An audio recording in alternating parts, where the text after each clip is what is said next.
And welcome back to the Idiots Football Show for episode number 3. On my right, I have idiot number 1, Adam. How we doing today, boys?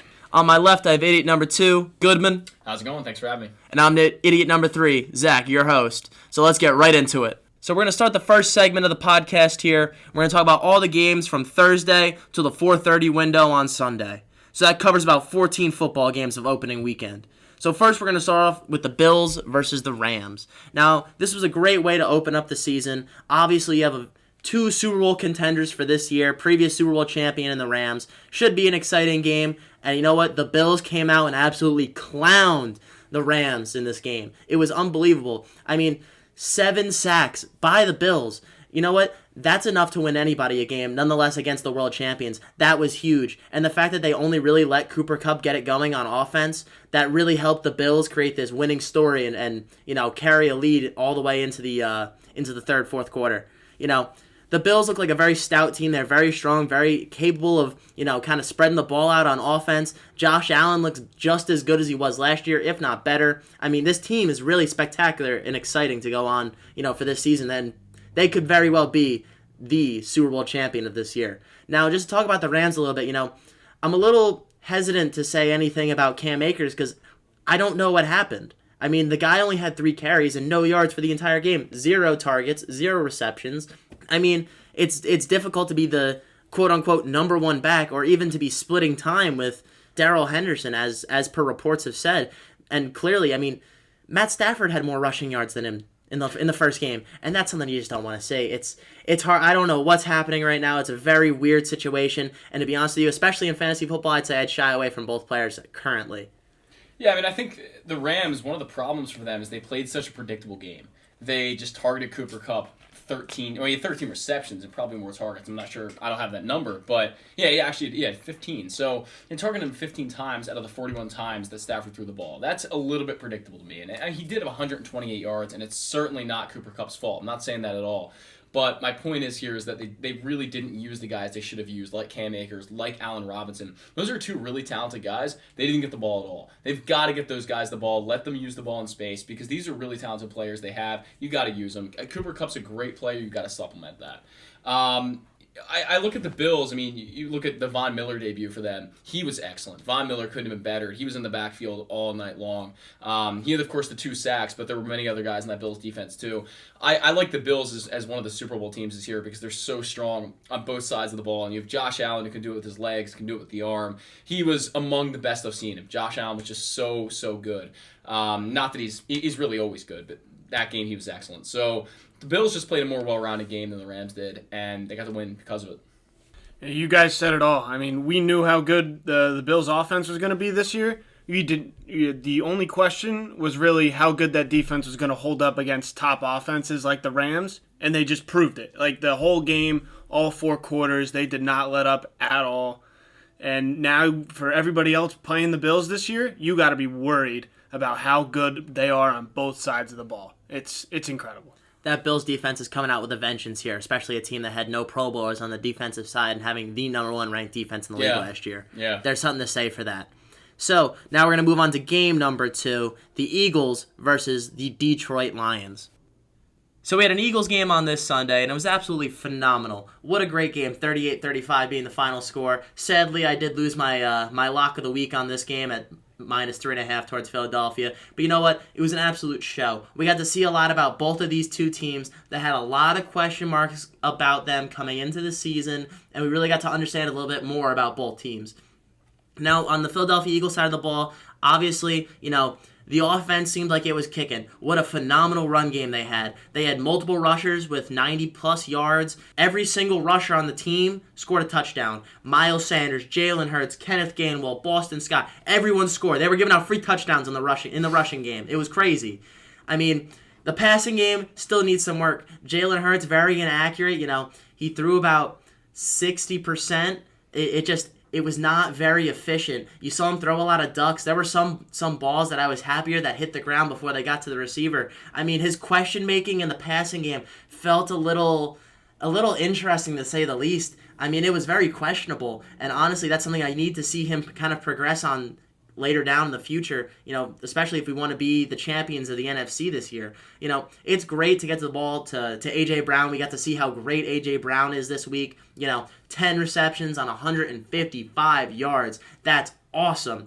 But I have an issue when Devontae Smith gets completely shut out on 0 for 4. That I have a hard time dealing with that, especially being someone that we put so much stock in. The Eagles defense, and that's a whole nother story. You could cut a hot knife through butter on that Eagles defense. It was ridiculous. I mean, between DeAndre Swift running the ball like an unbelievable monster to the ability of Jared Goff to be able to effectively spread out the Eagles through the air seemed like very much of a big issue for the Philadelphia Eagles. Now, I think there is something to be said for the Lions, kicking it at home, having a good time. This is an MCDC team that is really trying to take the reins of their division when there's a lot of question marks, especially in Green Bay. So this Lions team has a lot to offer, and I think it's going to be a very interesting season for them. Goodman. Yeah, I think the story of the Eagles this year is going to be whether Jalen Hurts can put it together throwing the ball. That's the biggest thing. He had 90 rushing yards. He ran the ball really well, but the accuracy, like you said, wasn't there at all. And that's one of the biggest problems for them. And if you look at the quarterback rating, it's terrible. And frankly, he's a guy who's got to improve for you guys down the stretch if the Eagles are going to make the playoffs this year. And I kind of think they will. The division isn't that difficult, but if they're playing that close of a game against the Lions and getting their defense just shredded by DeAndre Swift, now he's a good running back, of course, and Jared Goff can be okay at times as well, but I feel like this should have been a bigger win for the Eagles. I don't think this should have been a game where you allow the Detroit Lions to score 35 points, personally. So I really like the Eagles this year. They've got a lot of pieces. Got to get Devontae Smith involved. Got to get Goddard involved a little more. A.J. Brown, really good debut game. But, man, that's a lot of points you're giving up to the Detroit Lions. But I still like the Eagles in this division a lot. I think you should give credit to the Detroit Lions. You saw during Hard Knocks, you could tell that Dan Campbell runs a really gritty team. They play hard. Both teams did the whole time, and you could really see it.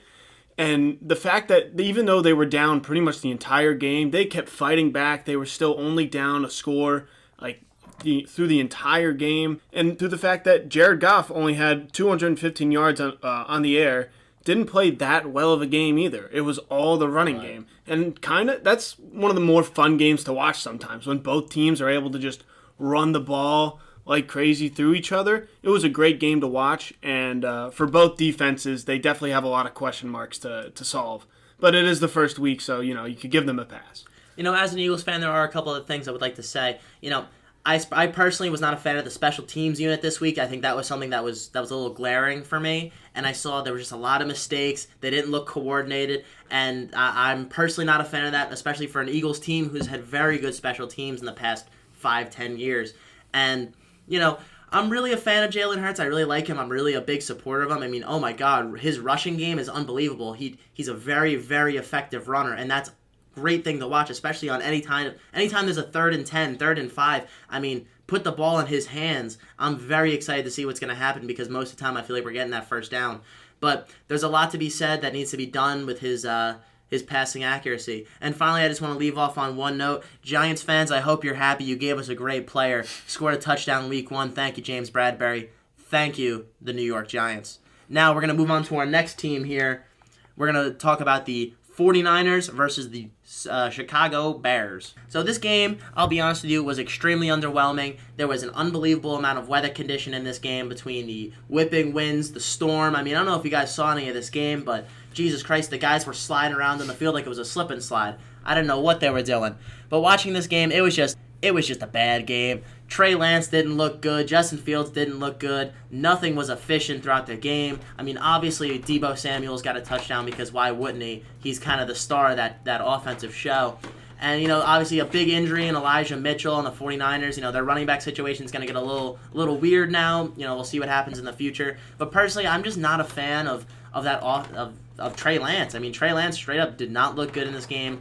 And yes, I know the weather was difficult and it makes it hard to throw, but regardless, the Niners just as a team put on an unbelievably poor show against the Chicago Bears this week, a team who honestly should not win any game this year. Yeah, it is a matchup of two quarterbacks that really, I'm not too high on. I mean, Justin Fields showed us last year why he's not a very good quarterback. And, of course, it's the beginning of his career, and he's a long way to go, and there's definitely upward mobility for him. But Trey Lance looked awful. I mean, we see why he was sitting behind Jimmy G all last year. He's just not a good quarterback. Jimmy G's not a good quarterback either, but clearly slightly a little better than Trey Lance.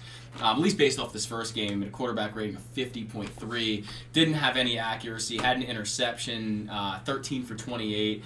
Only 2 targets to Brandon Ayuk. That's one of the big things I look at. Like, you're missing Kittle. Get the ball to one of your best playmakers. He had 8 targets to Deebo Samuel, only 2 receptions for 14 yards. That's just terrible. That's no way to... I mean, I know you would have run the ball a lot because this was a game where it was basically a monsoon, but you've got to get the ball in the hands of playmakers. That's what I'm saying. Brandon Ayuk's one of them. No, I 100% agree. I mean, fucking Jawan Jenkins, man. Yeah. Anybody else in this team, Jawan Jenkins. You have Ayuk, Kittle, Deebo, any of your running backs, but you choose Jawan Jenkins. No offense to you, Jawan Jenkins. You're much better at football than I am, but Jesus, nothing made any sense in this game. In a game like that, the 49ers should have gave it to Juszczyk a lot more. That would have been fun to see. Give him a game. Also, Jeff Wilson averaging 2.4 yards a carry. Not good. I mean, that's your replacement for Elijah Mitchell, and he comes out and averages 2.4. This is potentially such a weird game. I'm gonna give both second-year quarterbacks a slide just for this game. Both teams ran for 37 times. Like, that is way above average in any other game. It was pouring rain. It was awful. I'll give them a pass. I'm not very high on either of them, but they can have more time to prove themselves. The highlight of the game, though, the Bears sliding in the end zone after they won the game. That was pretty funny. No, that was pretty awesome. Best part of the game. So I guess we're going to have to coin the term here, defensive weather, because the weather was the biggest defensive factor for both teams today. Absolutely unbelievable. So now we're going to move on to our next game here. So let's get right into the Steelers-Bengals game here. So, it was a very, very defensive, hard-fought battle. You could see the Steelers defense, they really wanted this game, and I'll be honest with you, they absolutely won them this game. I mean, they berated Joe Burrow. They didn't give him a second to breathe. It was unbelievable. I mean, 4 interceptions, 7 sacks. How do you even deal with that? Joe Burrow was getting marauded back there. It was unbelievable. But the sad part about all of this is that all of those takeaways mean almost nothing when Joe Burrow is able to come back in OT and almost win his team the game multiple times because Mitch Trubisky cannot capitalize on all of those turnovers. I mean, that's something huge that we're going to have to see the Steelers improve upon this year is their ability to capitalize on takeaways. I mean, they have a very talented roster top to bottom on offense. I mean, yes, is their offensive line slightly shaky? Possibly. But they are a very, very, very solid team who, honestly, at quarterback, really just need to figure it out because Mitch Trubisky does not seem to be the answer week 1 against a Bengals defense that, although good last year, is definitely not going to be nearly as good as they were the year prior. Now, the Bengals, they played a great game. We saw guys like Jamar Chase go absolutely off. Joe Mixon had a great game. Joey Burrow, after throwing 4 picks and being killed in the backfield, I mean, he still made it a game. He still kept his team in it, which honestly is very impressive. Now, my big thing is the fact that, we saw a lot of injuries in this game. We saw T. Higgins go down with a concussion. I don't know if he's going to be able to play next week. Honestly, I doubt that a guy with a concussion is going to be able to play next week, but you never know with the way the NFL concussion protocol goes. It's a very, very odd thing, but it's only been getting safer for these players, so I'm doubtful that he's going to play this week. And then we also saw on the Steelers side of the ball, we saw big defensive player T.J. Watt go down with an injury, and it looks like he's going to be out for 6 weeks with a torn pec. Now, the good thing about this is that it does not require surgery, so it's really going to allow him to come back and, possibly play another 12 games before this end of the season and really still be a major factor. So, I'm really just kind of disappointed in the way the Steelers played offensively in this game, and I think they have a lot more to offer if they can keep this defensive side of the ball red hot. Yes, I mean, as a Ravens fan, I know that these AFC North matchups are always hard-nosed football. They're just teams going at each other defensively. So Joe Burrow throwing 4 picks for me, not really a big deal. I don't think Bengals fans should be worried at all because the Steelers' defense, they always come so prepared to play against AFC North teams. They've shut down Lamar Jackson like no other team in the NFL. So to have this happen to Joe Burrow, I'm not surprised. He's still a young quarterback, still going to make mistakes. He's excellent. He's a competitor. Like, he almost led his team back because he's a guy who is a straight-up winner. I mean, we saw that at LSU. We're seeing that in the NFL now. He lost the Super Bowl last year, obviously, but the guy is a great quarterback, and that's how he almost led them back to that win. On the other side, Mitch Trubisky, I think he kind of did what we all expected. I don't think he was excellent. I don't think he was really even good. But he got the job done. And in OT, he was able to throw a really nice pass to Pat Freiermuth. To basically save the game. Yeah, basically save the game at the end there. And was able to have Chris Boswell kick that field goal and win them the game. He kind of came in clutch down the stretch, and that's what they're going to need him to do. I think the Steelers play that short dump-off passing game where they're not really going to have to test Trubisky too much. You can kind of just throw those like 5 to 10-yard over-the-middle passes that are going to get them to easy yards. You know, to maybe target guys like Chase Claypool a little more, get Deontay Johnson a little more involved. But honestly, I think Pittsburgh did what they should have to win. This is a really tough game for both teams because it's hard-nosed football all the time. So good on Pittsburgh for actually being able to win this game. I hate both of these teams. Really wanted them to tie. Really wanted Chris Boswell to miss that field goal. But it is what it is. Good on Pittsburgh, honestly. I'm very surprised with them. Like I thought they were still going to lose the game, but I knew they were going to keep it close, and they ended up edging them out. Like it was insane. The field goals made me want to drill my head through a wall. I wanted to go insane. Oh my God, it was ridiculous. I couldn't believe it. These guys get paid millions of dollars to kick a field goal, and they're missing back. Miss. It's like, Jesus. It made me go insane. I think the biggest concern about the Bengals is that you came into this new offseason with 3 new interior linemen, right? 3 new guys. That was definitely a big improvement, and you were hoping to see Joe Burrow wouldn't get hit that many times like he did all of last year and even through the playoffs. Yet still, he's getting sacked 7 times, and plenty more hits came through his way. That's probably the most concerning part. The passing game was still on point, even with 4 interceptions, and the running game will get better when you're not playing the Pittsburgh Steelers. And this game it was fun to watch until the field goals came around. And once that started, everybody just wanted it to end. No, I very much agree, and the field goals were definitely an issue for this game specifically. Yes. All right, so now we're going to move on to our next game. We're going to move on to the Patriots versus the Miami Dolphins. All right, and I'm going to let you take the lead on this one, Adam. Everyone, round of applause for all Dolphins fans. God, it feels so good to beat the Patriots. Anytime you beat them, you can't get enough of Bill Belichick, and I just hate his guts. Such a smart guy, and God, it feels so good to beat him every time. And this game was great. It showed you everything you wanted to see. Tua had a really good game, showed his accuracy, had 270 yards, played really well, and was even able to spread the ball out. You had your first showing at Tyreek Hill. You saw why he is a top receiver in this league. Just showed off his speed. Even though he was short, you saw him jump up for balls that you thought he couldn't get and did great. Jalen Waddle with the 65-yard touchdown run. It was amazing. And even the defense made... I don't know if it was the Miami Dolphins defense or the incapabilities of the New England offense, but New England's offense looked awful. I couldn't tell you which team was doing better or worse on that side of the ball, but Mac Jones looked like he had nobody to throw to. The running game was kind of slow. When your only guy scoring a touchdown is Ty Montgomery, it's you have a lot of questions to answer. It definitely doesn't help for them not having an offensive coordinator to keep anything steady. It was a poor showing by New England and just made every Dolphins fan very happy. And the only thing you might want to worry about for Miami is the running game. But at the same time, I'd say hold on. You're playing the New England Patriots. They're going to have a stellar defense. So the running game will come when it needs to come. And for everything else, such a great game. I couldn't have been more happy with how this game came out. Fair enough. You know, I'm not going to lie to you, Adam. I did not watch much of this game. It was not appealing to me. I had no stake in this game, no true interest. But to be 100% honest with you from the clips I did see, because, gotta love Scott Hansen in the red zone. Absolutely phenomenal every week in, week out. It's always good to see him doing the witching hour. But I'm not going to lie to you. I do like Miami in this game. The fact that they were able to kind of lay a nice little whooping on the Patriots, seemingly, really take control of this game early and really never let go. I mean, they had a lead from the first quarter all the way to the end of the game, which they won. The Patriots have a lot of a very confusing backfield, to be 100% honest. Like, I'm not sure who's taking the lead here. I'm not sure who has what role. It just seems very confusing right now between Damian Harris and Ramondre Stevens, and for some odd reason, the man who will never go away, Ty Montgomery.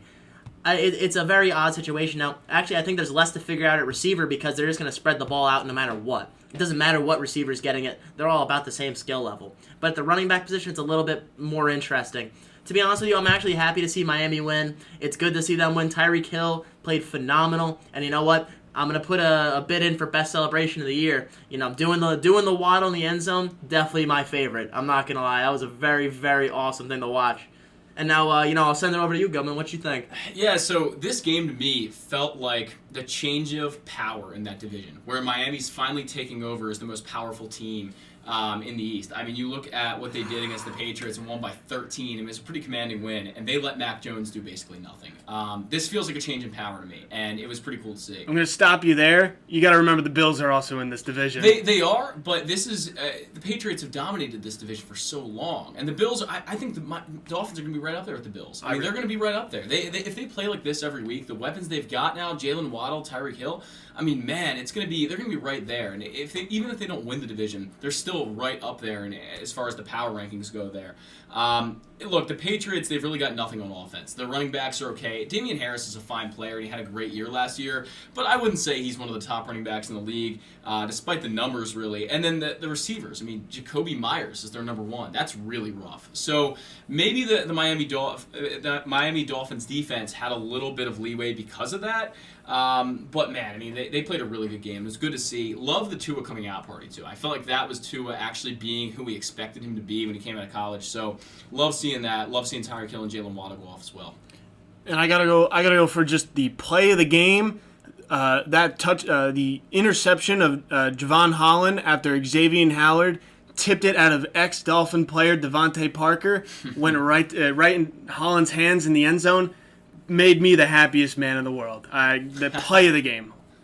All right, so it's very interesting. I do like this talk about the division kind of losing their king. The Patriots have sat atop of the AFC East for so long. It's kind of intriguing to call this a statement game where you could potentially see the Patriots reign crumble. That would be it's a very interesting food for thought right there. So now we're gonna move on to our next segment, and we're gonna be talking about the Browns-Panthers game. I mean, it was a big rivalry game, especially because of that whole Baker saga, and I'm very, very, very interested in this game.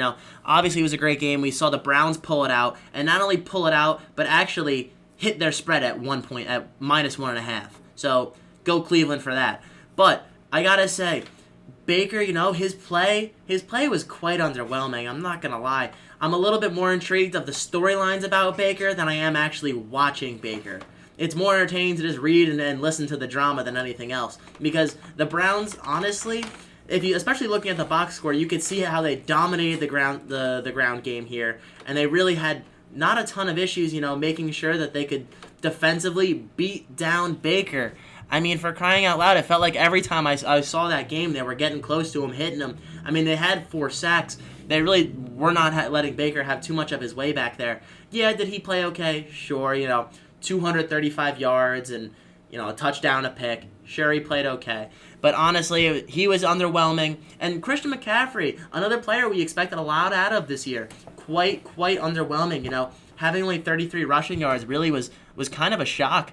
And, I think as we progress this season, especially against a team with a lot, worse of a defense, because Cleveland's defense really showed to be a top 5, top 10 defense, like, CMC is going to pick it up. He's going to have to, and I have a lot of faith in him. So, hey, I'm really hopeful for the Browns this year. I like watching a team that's going to be gritty and hard-nosed, and, let's keep it up for them. 0-1, first time since Twitter came out. Really liking Baker Mayfield is my biggest irrational thing when it comes to football. I don't know why I like him so much. I just do. I think he's really talented, and the decision making is definitely the biggest problem with him.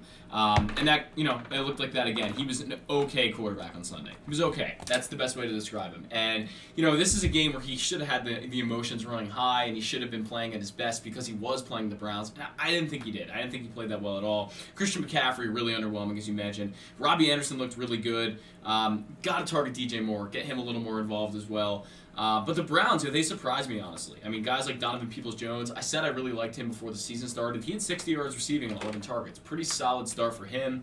And Nick Chubb, just went off, because he always does. Nick Chubb's the best running back in football by far. So him and Derrick Henry are right there. And Saquon looking like he's making a run. We'll talk about that later. But, man, Nick Chubb played amazing. Jacoby Brissett did what they needed to get it done. Nick Chubb is my favorite runner of the football in all of the league. You see him in the open field, one-on-one, or get just around around guys around him like crazy. Yeah, Adam loves guys around him. It's crazy. Just how Nick Chubb loves it. He's so explosive in everything that he does. The strongest, most built man I've seen running the football. I love him every year. You're in and you're out. Nick Chubb, he really is a powerful runner, and it's quite impressive. This is getting I get what you're saying. I might have a thing for Nick Chubb. You really might have a thing for Nick Chubb. We're going to have to be on watch throughout this podcast. I love my Chubbs, man. Adam loves his Chubbs. You heard it here first. All right, so now we're going to move on to the next segment of this podcast. We're going to talk about the Indianapolis Colts taking on the Houston Texans. So this game was quite underwhelming. I'm not gonna lie. Obviously we saw a 20-20 tie. Literally couldn't have ended any worse for either team. I mean, the Texans, a team that was supposed to lose this game, they played very, very well. Definitely played up to their competition. Really, really battled in this in-division game. At least they tried to put on a show. I'm not gonna lie. Young quarterback Davis Mills doing his absolute best. The running back, Dameon Pierce, who we really expected to take a lead in this backfield, did not. Actually, he had less touches overall than Rex Burkhead, so that was quite surprising. Brandon Cooks looked great, and honestly, on the Indianapolis side of the ball, Matt Ryan just threw for a ton of nothing yards. I mean, when you throw for 350 yards and you only have, one touchdown to show for it all day, I have a hard time going, that was a great game. I mean, there's a big issue here for the Colts is that they don't have a number 2 receiver. Yeah, Michael Pittman had 121 yards and a touchdown on 9 receptions, but your number 2 receiver cannot be backup running back Nyheim Hines. You need a true number 2 receiver to supplement Matt Ryan and really make this a good team. To be honest with you, this was the most underwhelming game of the week. The Colts should be by far disappointed in their performance against the Houston Texans, and I don't have anything else to say about this. Absolutely piss-poor showing from the Indianapolis Colts. You know what? Go Texans. Put the Colts in the Canadian League. That's all I have to say. So you heard it here first. We're putting the Colts in the CFL. All right, and for our next game that we're going to go over, we're going to talk about the New Orleans Saints against the Falcons. All right, so this was a very interesting game. I mean, obviously it came down to the wire at the end, being 27-26 New Orleans. I mean, it was Jameis Winston put on kind of a show for himself. He played very well, really, really helped his team out here. And you could see that in the passing numbers between spreading out the ball between Jarvis Landry, between Michael Thomas, Chris Olave. I mean, he really was effective on offense and actually had it kind of his way with the Atlanta Falcons. To be honest with you, as a Saints fan, I'd be looking up, and being like, hey, Jameis could really be something for this team. Now, I'm not going to lie. The rushing part of this game was very, very interesting because Taysom Hill led the New Orleans Saints with 81 rushing yards and a touchdown. I know he did break that one loose, and it's just weird to see him on top of the category, especially seeing that Alvin Kamara only had 9 carries throughout the whole game for 39 yards. I mean, you would expect your star-stud running back to really be fed the rock. And on the other side of the football, I mean, we have the football enigma himself, the most confusing player ever. Old man Cordaro Patterson running the ball 22 times for 120 yards and a touch. How? This guy was a receiver, a blocking receiver when he played on the Minnesota Vikings, and now he's the lead running back who's putting up over 120 yards. Has somehow become the bell cow of this team. Very, very odd. We saw a good showing out of the rookie Drake London. 74 yards on 5 receptions. Really seems like he's going to become a good part of this team. Defensively, we didn't see a crazy amount on either team. It was great to see the Falcons get a little bit of pressure with 4 sacks. But otherwise, as an Eagles fan, this game really wasn't on my radar. But they did play an absolute stunner of a game, and it came down to the end.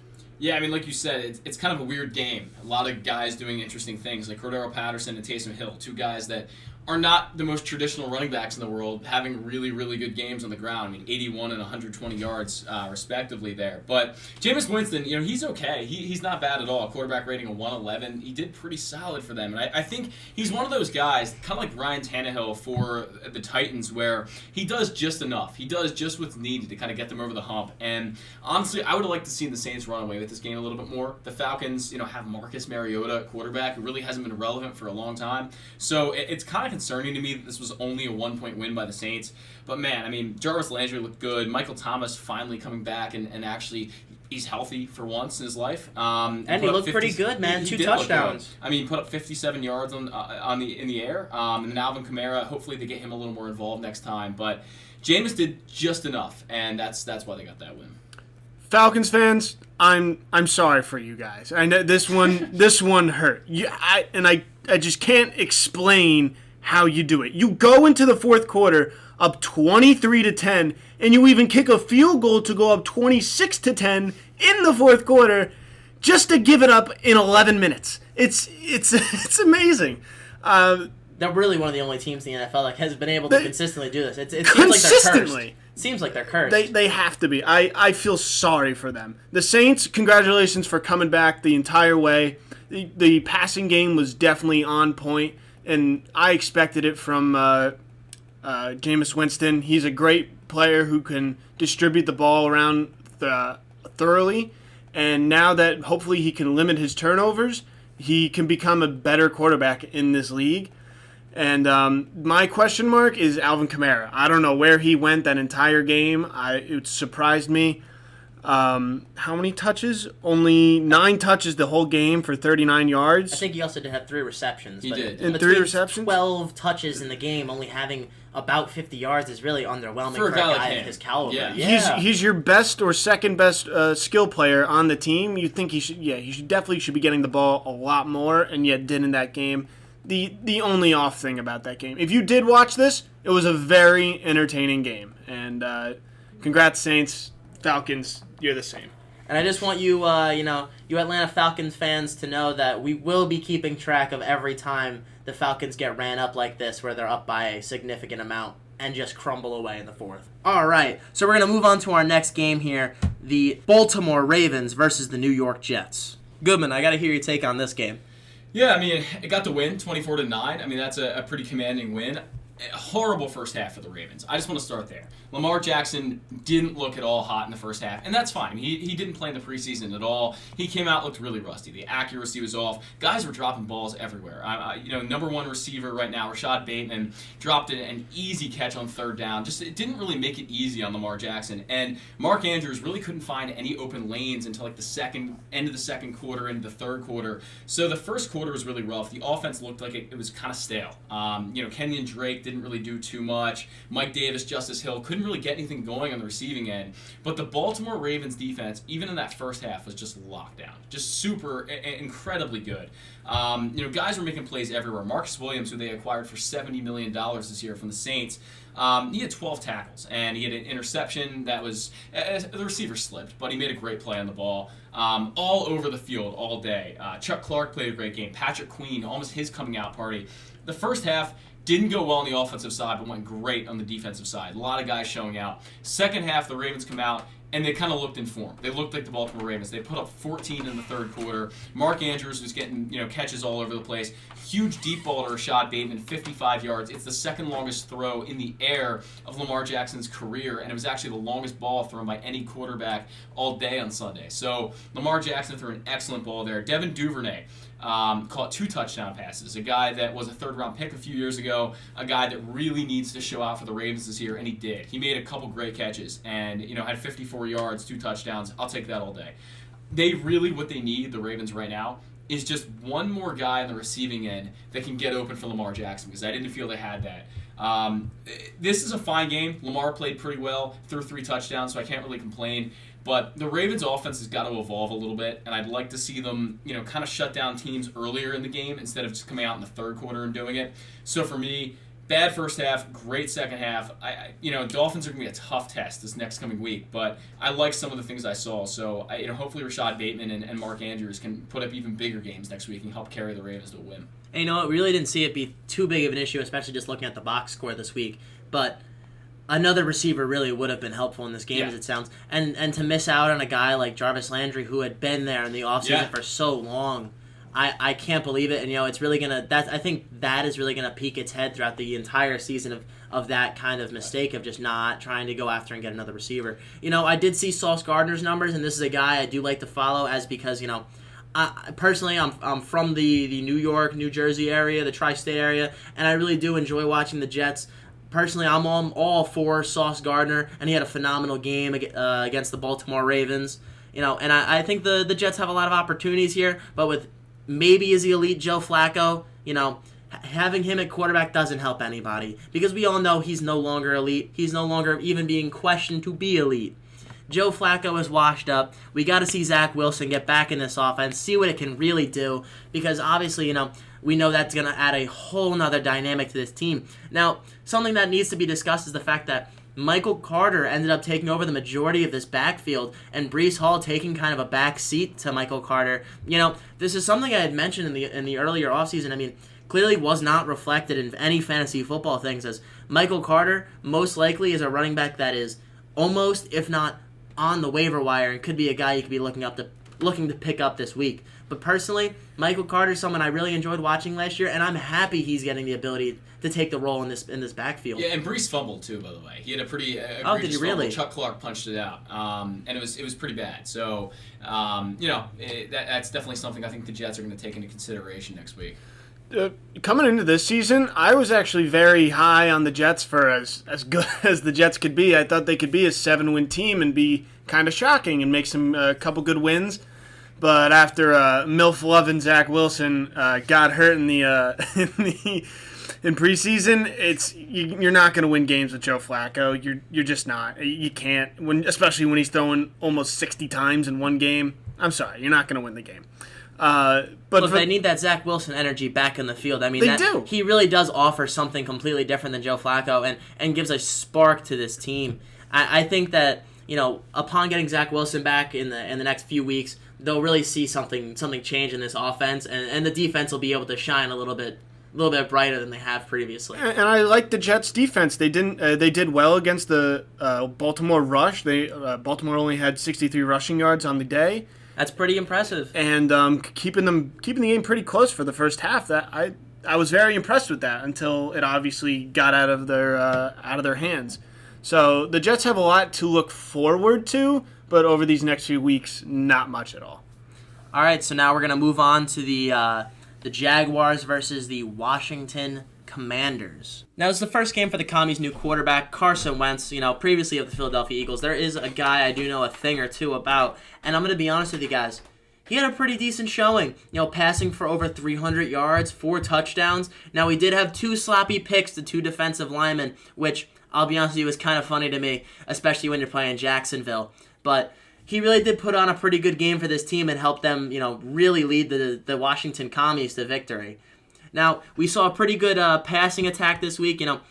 The lead passer being Antonio Gibson? I can't believe that. Because honestly, this is a guy that we expected to kind of get shoved to the back with Brian Robinson supposedly taking the role after, sadly he got shot by 2 17-year-old kids in a mugging, which isn't funny, but unbelievable that it even happened to begin with. But regardless, Antonio Gibson truly took a ton of advantage of this opportunity and really, made the most of it. And we also saw a great day out of a guy that they signed last year in Curtis Samuel, who actually really turned it on this week, getting 8 receptions for 55 yards and a touchdown, although he did have a fumble. The Washington Commies really did make this game exciting for themselves. They really, kind of showed out. You saw Jahan Dotson on 3 receptions get 2 touchdowns. That was pretty awesome to see, especially from a rookie. And, even Jacksonville looked fairly decent. I hate to even say that this is one of the better games of Trevor Lawrence's career, but it really is because this was a team that, he actually kept them in this game and all the way until, they were actually winning at the end of the third quarter, which is something to be said for this team. That's pretty impressive. And actually, no, they weren't winning. I'm sorry. That's totally wrong, but it's kind of funny. But we're going to keep rolling. So, yeah, Christian Kirk, he also had a great day. New team, new place, new face. He played phenomenal. It shows that he's getting those big bucks for a reason. This was just an underwhelming game between 2 teams that I think aren't going to be anything this year. Yeah, you had some great highlights here and there, but in reality, I don't think this game really shows anything for either team. I think maybe, if anything, you see how Jacksonville might become a little bit better this season than they've been in years past. Yeah, I do have to mention that last episode, we had the discussion of if we do start Antonio Gibson in our fantasy leagues. I did start him, had a great day, That's all I'm going to say. It was very exciting, and hopefully he keeps it carrying through. And what I'm going to mention is Trevor Lawrence. If you watch the whole game, he put up some good stats, but kind of underwhelming. You don't really see the accuracy that you wanted to have him see coming out of college. So going 24 for 42, it's not what you want to see, but it is definitely improvement from last year. Jacksonville took a step forward, but also did Washington this game. And I think everybody should look out for that Washington receiving core. I think it could be really dangerous with McLaurin, Samuel, and Dotson. There is a lot to offer in that receiving core. And, the Jaguars are just a very interesting team. Another new coach. And it's funny, this is the first time that we're seeing such a high-end prospect, really not pan out in this kind of way. I mean, the last guys that have had this, this type of ranking since college that were supposed to be these brand-name quarterbacks. Obviously, you have Andrew Luck and Peyton Manning are the guys that come to mind in the years past who have had these types of draft rankings. But they never came out and played this way, never played this badly. Mm-hmm. And maybe that's just purely, an effect of Urban Meyer. And now, there's going to be a little hangover period for this team to adjust and get better because, Urban Meyer was just too busy grabbing butt and not playing for his team and really making sure that the Jacksonville Jaguars could secure a victory. So now we're going to move on to our next game, and it is the Packers versus the Vikings. All right, so I'm going to be honest with you guys. I really don't have much to say about this game. It was really underwhelming on the Green Bay side. I mean, we really did not see Aaron Rodgers look like any kind of two-time MVP. But it makes a lot of sense when, your number one receiver is supposed to be Christian Watson, who's dropping some beautiful dimes down the sidelines that can go for touchdowns. When you're playing with such a new and young receiving core, it's going to take a little bit to kind of get everyone to gel. And I think that's something that's, hasn't really been accounted for in the season, especially so many young guys really operating with one of the guys that's at, pretty much at the peak of his career. And I think something that's interesting to say is that even from the running game, we really never saw the running game get going, as Aaron Jones with 5 carries only had 49 yards and A.J. Dillon only had 45 yards. I mean, there just wasn't a lot of motion from anybody. It just seemed like, Green Bay didn't know what to do, where to go, who was the right guy to get the ball to. Now, something that's important to say is that the Vikings played very well. The Vikings look stout. They look like a strong team, and they really feel like they're going to let Kirk Cousins kind of uncork the ball a little bit. And you know what? I like that.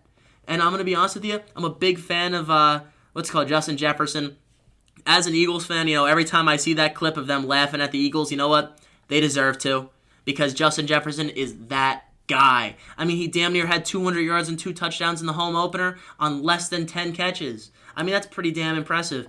Honestly, I think the Vikings are going to have to end up being the favorite to win this division this year. I just have a hard time seeing how Green Bay, unless they make some moves or someone really progresses and becomes something, can do anything. And one more statement, really. I think this is something important. I got to say, I am amazed that Sammy Watkins just underperformed. I mean, week 1 god for fantasy football did absolutely nothing. Where was Sammy Watkins? I started you week 1, man. I needed you, Sammy. Come on. All right, Goodman, what's your take here? Ravens legend Sammy Watkins. Aaron Rodgers didn't look like himself at all. He did really nothing that is to write home about at all. And that's what is going to be the problem with the Packers. They really don't have that many weapons. I mean, the run game is great. They've got arguably the best tandem of running backs in football. I mean, Dillon and Aaron Jones, that's really good. But Dillon was their number 1 receiver this week. I mean, he had 46 yards in the air. That's terrible. That's just something you can't have from a guy who's a primary rusher. And the number 2 is Dobbs. I mean, that's just, again, not a positive thing for them at all. So without Aaron Rodgers really having many targets, I can't see the Packers being that successful this year. A lot of people are picking them for the Super Bowl. The Vikings aren't that good of a team. For the Super Bowl. Destroyed them. There was a couple segments on TV that I've been seeing on ESPN and Fox and CBS where people are actually picking them. Some of these analysts, and I'm not sure I get it. But you know what? Look, we might be just a bunch of idiots, but I think we know better than to put the Packers in the Super Bowl. Hey, man, it is Aaron Rodgers. That's why. I mean, it's all about Aaron Rodgers. But Kirk Cousins played a great game. He's Mr. Reliable is kind of what I call him. He's always reliably decent. And he's never excellent, but I would say this is definitely one of the better games he's played. 119 quarterback rating. I mean, that's very solid. Dalvin Cook's a monster. Justin Jefferson a monster. Good win for the Vikings. All I have to say is that Green Bay, spend your money on some goddamn skill players. It is frustrating. The rookie receiver, Romeo Dobbs, dropped the most wide open reception I've ever seen in my life. It was pathetic. It was pathetic to watch. Spend your money. you're about to fall apart and lose your lead on the NFC North. So. And you know what? This is a team who really did take a step back this offseason, losing guys like Zadarius Smith to the Minnesota Vikings. You really didn't see them greatly improve in any positional group. You just see them kind of lose guys. And that's a big issue when you want to go out there and win more games. I mean, it's hard to do that. And obviously there's going to have to be a break-in period, kind of an adjustment to figure out how Christian Watson and Romeo Doubs can kind of adjust to the NFL level. And obviously we see them making early contributions, and it's going to take a little bit for these two receivers to really show themselves. I mean, we're really going to find out what type of talent the Packers were able to draft at this skill position. And we're going to go right into our next game here. We're going to talk about the New York Giants versus the Tennessee Titans. All right, so really to get into this game, Saquon, we saw him have an absolute show week one. He looked anything but pedestrian, as those reports have come out and said. Played absolutely out of his mind, having over 200 all-purpose yards this game. Really being an absolute showman for the New York Giants, and really helping them, especially in the second half, take the lead and win this game. And I'm going to be honest with you, as an Eagles fan, I'm surprised the Giants were able to take this game from the Tennessee Titans, especially after the Titans came out with an early lead, 13-0 at the end of the second quarter going into halftime. They did a great job at containing the king, Derrick Henry. I mean, for crying out loud, he only had 82 yards on 21 carries, which is seemingly very un-Derrick Henry-like, and he didn't even score a touchdown, which is quite impressive. I mean, from the New York Giants, we didn't see much out of the air game. It was a little inconsistent with who they were passing to, but we saw Sterling Shepard actually lead the team in receiving yards. It was good to see him back in action and playing because, God knows how many times he gets hurt during a season. And this was actually a pretty decent game from Danny Dimes, someone who I'm not very high on. But you know what? Being 17 for 21 from the QB position, really getting to rely on Saquon Barkley helped. And you know what? He had 2 touchdowns. Yeah, he had a pick. And you know what? The Tennessee Titans brought a lot of pressure, getting 5 sacks on him. But you know what? Daniel Jones really did help his team get to the promised land today and win this game. It feels kind of weird to criticize a team who won, but why did Kadarius Toney not get any targets? That's something I'm very confused about. It's really because this team has no idea what's going at the receiver position. I don't understand why Kadarius Toney isn't used more. He's an excellent player. They got to get him involved. But Sterling Shepard had a really nice game on 2 receptions for 71 and a touchdown. Daniel Jones looked probably some of the best football we've seen from him. That was some of the better football. Ryan Tannehill, kind of an average game from him, I guess. I did expect a little more, especially when you're playing the Giants' defense. But hey, they hired Wink Martindale from the Ravens. It looks like their defense is going to be better than it has been in previous years. They got to get this figured out on the receiving end of the New York Giants. They've got to get some more guys involved. But Saquon Barkley, my God, looked like the Saquon Barkley that everyone expected coming into the first round when he was taken to the draft. So he's a guy who they're going to need to keep performing like that all year. 9.1 yards per carry. Insane. It's classic Giants football. Really good defense, showing really good signs, running the football and pretty well throwing the ball. But their offensive line is like Swiss cheese. That's classic New York Giants football. For the Tennessee Titans, I think Ryan Tannehill is on his way out this season. I think you're going to see the rookie, what's his name? Malik Willis. Malik Willis. He's definitely going to step up and I think play in the later half of this season. And Derrick Henry just, being really underwhelming in the game.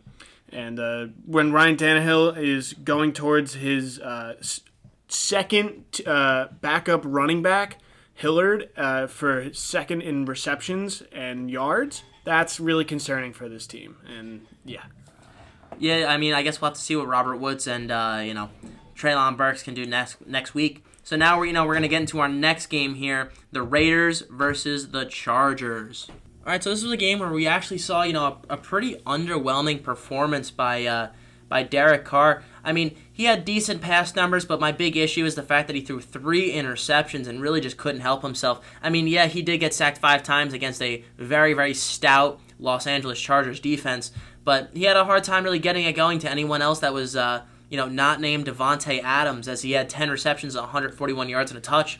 I mean, Devontae Adams looked like the Devontae Adams of old. Literally looks like he's still playing with Aaron Rodgers at this point with how good his stats are at this game. And, I'm honestly excited for that tandem going through this season. And you know what? They played a pretty tough game against a team that I really think has a good possibility of making the Super Bowl this year.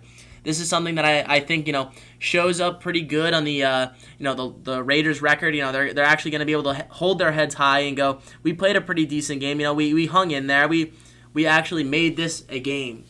Now, I get that they were down by, 14 going into halftime and really started to make this a game after halftime. But I like the Raiders. I think the Raiders are a fun team this year. We didn't get much out of the ground game from either team. And, obviously we got to see a great game out of Justin Herbert, guy who's supposed to win the MVP this year. A lot of people are riding high on Justin Herbert. And honestly, we didn't get much out of the ground game. I'm a little disappointed in, the receivers not named Keenan Allen, as Keenan Allen really was the star of the show until he had gotten hurt. And he had 4 receptions and 66 yards very early in this game, was primed for a big game until he, went out with a hamstring injury. Hopefully we'll see him next week. But I like to see the Chargers win. It's a very good game. I'm excited for both these teams in the future and what this season has to offer them. Yeah, I don't have a lot to say, but I didn't think Derek Carr played very well. 3 interceptions. He looked a little bit all over the place. This is a winnable game for the Raiders that they lost. And a game like that where Devontae Adams gets 141 yards and he goes off and Derek Carr still played bad, I think that's a good sign for them. But, man, this is a game they should have won. They should have played so much better than they did. Josh Jacobs, probably going to get him a little more touches. 10 for 57. I would have liked to see him 15, 16 touches for Jacobs at least. I look at Los Angeles and, man, Justin Herbert, he's excellent. He's one of my favorite quarterbacks, definitely top 5 in this league right now. He spread the ball around, too. You look at the target numbers for all the guys, it's 4 and 3 and 2 for basically all the guys down this list, and he spread the ball everywhere. So I love seeing that from Justin Herbert. Austin Eckler didn't have a great game, but they've got so many weapons, man. Keenan Allen, it goes down the line. There's just so many guys. Mike Williams is another guy that can get more involved. Joshua Palmer, I'm really high on this year. So I love both of these teams. I think they're both going to go pretty far this year. Division's really tough, though. It's a really tough division. So to see the Raiders lose this one like they did, honestly, a little disappointing for them. You pretty much tackled everything I was going to say, so let me get to some of their big ads on defense. Khalil Mack showed up and had 3 sacks in this game. Played absolutely phenomenal like he was back when he was on the Raiders. And his defensive player of the year on the Bears, I believe. Yeah. And their whole defense in total played a really good game, held the Raiders running to 64 yards, and besides Adams getting 140 and Waller getting 79, everybody else pretty much shut down like nothing. And keeping Las Vegas under 20 points with that very high-power offense, I think this game really lands on the Chargers' defense and keeping them, keeping the Raiders at bay of that very powerful offense. Fair enough. So we're going to get into our last game of the day. The Kansas City Chiefs versus the Arizona Cardinals. All right, so we really did see the Kansas City Chiefs absolutely blow out the Arizona Cardinals this week. This was probably the only real blowout we saw during the Sunday games, and honestly, what a game it was. The Chiefs really were able to spread the ball out and around. You saw that with the receivers. We really saw Juju emerge as the number 1 receiver on this team, but we saw MVS get a lot of work. We even saw CEH, a guy who has kind of been, had a lot of question marks about him since he's been drafted, actually have a pretty decent game. Pick up a bunch of good rushes, really be utilized in ways that are helpful to him, and he even scored 2 touchdowns, which is a big thing.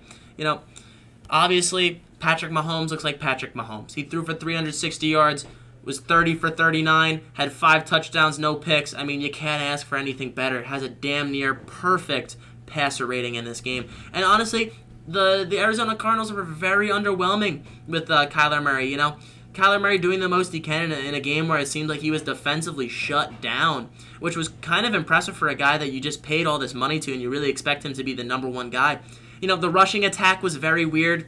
We saw, only lead rusher with 29 rushing yards and Kyler Murray. A little odd the way this game shook out, and I'm not really a big fan of that. Obviously, I'm also not a big fan of the fact that a guy named Greg Dortch is your number 1 receiver, not only in targets but also in receptions and yards for this game.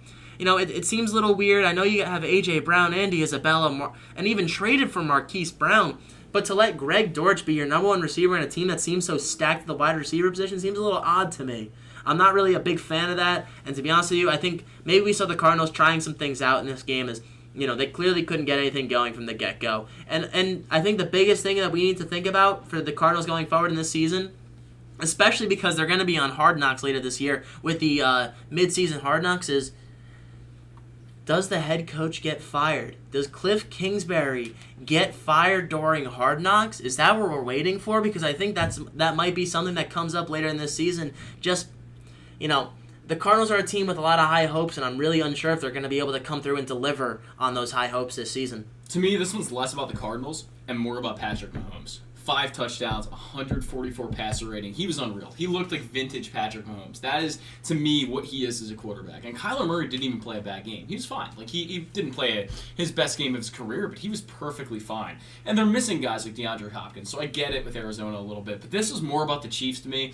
They asserted their dominance on the whole league this week. They said, we don't care about the Bills. We don't care about the other good teams in this league. We're going to come out here and throw 5 touchdowns and look like an absolute dominant team. So to me, Patrick Mahomes was the story of this game. Not so much the Cardinals being bad; it was just more him being good.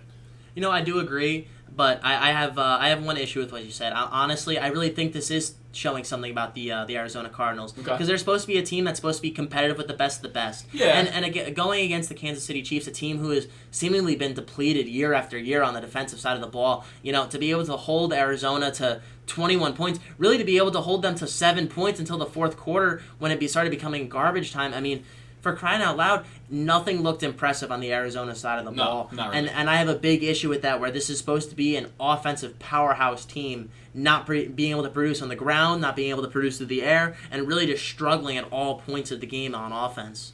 If I'm going to compare, because for what this first week showed, it's shown that once again, Kansas City and the Bills are on a collision course in the playoffs. Yeah. Going to be another exciting game maybe.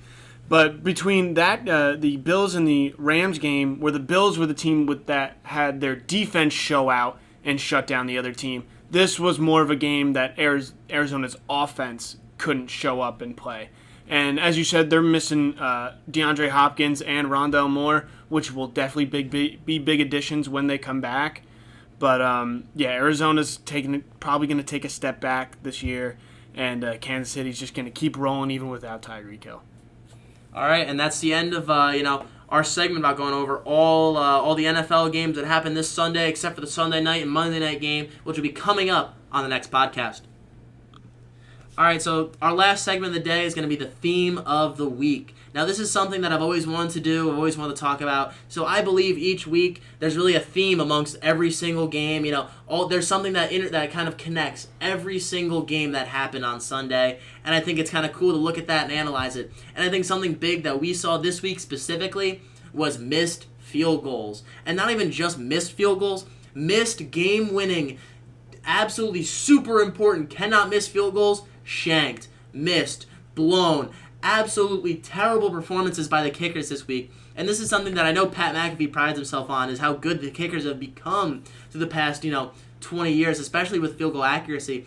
But Jesus, week 1 was a poor showing of really what these kickers are all about in the NFL. And I think it's something cool to talk about because there really is a theme each and every single week regarding the NFL and how we see the ebbs and flows of the league and where it's going and where it's heading. I think it's just something interesting to analyze, and this is something we're going to do each week and every week, talking about Sunday and the theme of the week. So yeah, that's going to end up today's show, and I'm really happy to have everybody on today. I have idiot number 1, Adam. Thank you for being on the show. No, thank you for having me. Been loving doing this so far. And idiot number 2, Goodman. I really appreciate you having you on. Yeah, echo that. I mean, it's been a lot of fun. Thank you. And I'm your host, Zach. We appreciate having you guys with us. And you know what? We'll be back next week for episode number 4. This was the Idiots Football Show.